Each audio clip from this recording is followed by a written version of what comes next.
je viens lancer une alerte.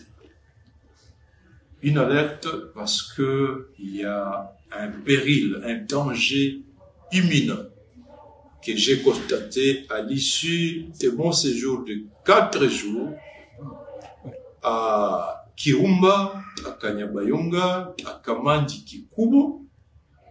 Le péril réside à 2 niveaux. D'abord, au niveau sécuritaire. J'appelle toutes les couches de la classe politique, société civile, tous les jeunes, les universitaires, les pasteurs, ressortissants du Nord Kivu, mais sur l'ensemble de la République, à se mobiliser pour trouver des voies et moyens d'empêcher que le M23 ne puisse progresser sur les sols de Lubero ou Tembo. Parce que 2 dangers majeurs nous guettent. Le premier danger, c'est que l'état d'esprit de la population ayant fui depuis Rubare, depuis Kiwanja, depuis Bambo, Kishishe, Nyanzale, Kirima, Kibirizi, Windi, Vichumbi, c'est que ces populations ne veulent plus entendre parler du mot repli stratégique. Parce que les populations de la zone d'où je viens concluent que c'est par la tactique de repli stratégique que tout Rutshuru vient d'être cédé.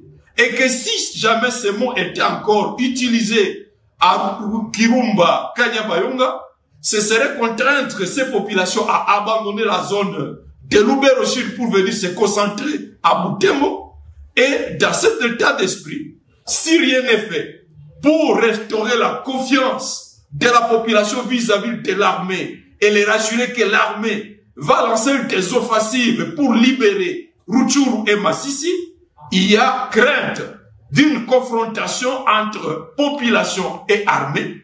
Cela entraînerait des conséquences graves et ça ferait les lits du M23. Donc nous devons éviter à tout prix que cette tactique de repli stratégique qui a été évoquée depuis Bunagana jusqu'aux portes de Lubero ne soit plus démise, mais plutôt qu'on passe aux offensives. Le deuxième danger, c'est que dans l'éventualité malheureuse d'une arrivée du M23 sur le territoire de Lubero, eh bien, personne n'est prêt à applaudir la présence du M23. Au contraire, les populations sont prêtes à affronter le M23, même les menus, et considérera que pour le M23, toute la population de Lubero-Beni est perçue comme Maïma. Le M23 risque de commettre des crimes à guise de représailles, à l'instar du massacre de Kishishe, à l'instar du massacre de Kikyo. Et pour toutes ces craintes-là, nous devons éviter à tout prix que les M23 ne trouvent une brèche. Et pour le faire, je lance un appel au président de la République. La population témoigne qu'elle a vu comment les commandos sont braves à Kirima, à Nyanzale, mais que ces commandos et toute l'armée est trahie par des commandants. Cette population a vécu avec l'armée depuis Rubare, depuis Kiwanja, depuis Bunagana, depuis Nyanzale, et les dernières replis stratégiques de Kibirizi Windi. La population estime que les commandements n'inspirent plus confiance. La population dit, elle voit des commandants qui font des navettes dans des hôtels à Kanyabayonga, à Kirumba, passent des journées entourés de 4 et 6 prostituées. Des commandants qui font des navettes avec des matelas au-dessus de leur jeep et des femmes à l'intérieur de leur jeep. Des commandants qui n'affichent aucun regret à se retirer de Rwindi, à se retirer de Kibirizi. On ne voit aucun signe de regret, d'indignation sur leur visage.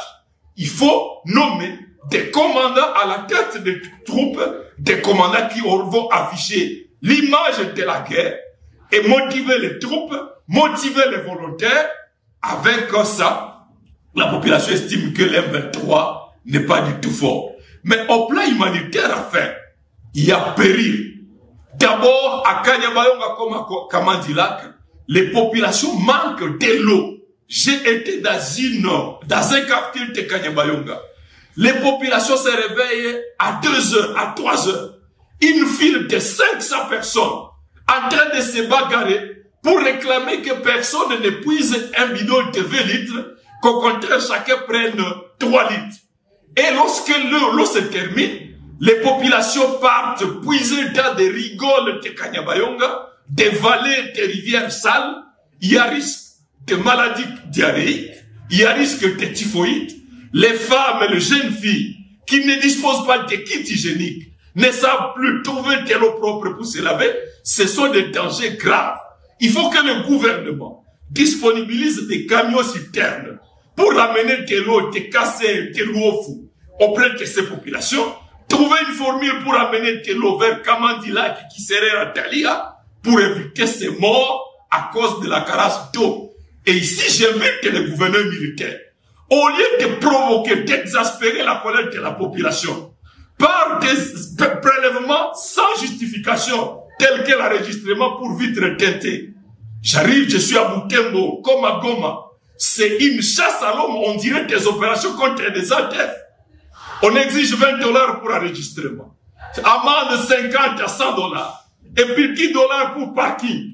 Que les gouverneurs, au lieu d'exaspérer, de révolter, d'énerver la population, descendent apporter de l'eau à Kanyabayonga, apporter de l'eau à Kamandila et à Kiserera. Comme ça, ils seront en train de se réconcilier avec la population. Le deuxième péril au plan humanitaire, c'est l'insécurité alimentaire exagérée.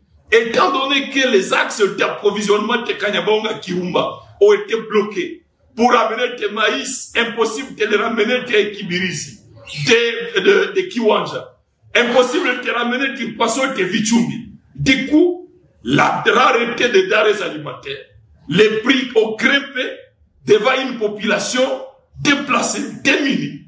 Et je suis arrivé dans une famille qui a accueilli 5 ménages, une trentaine de personnes.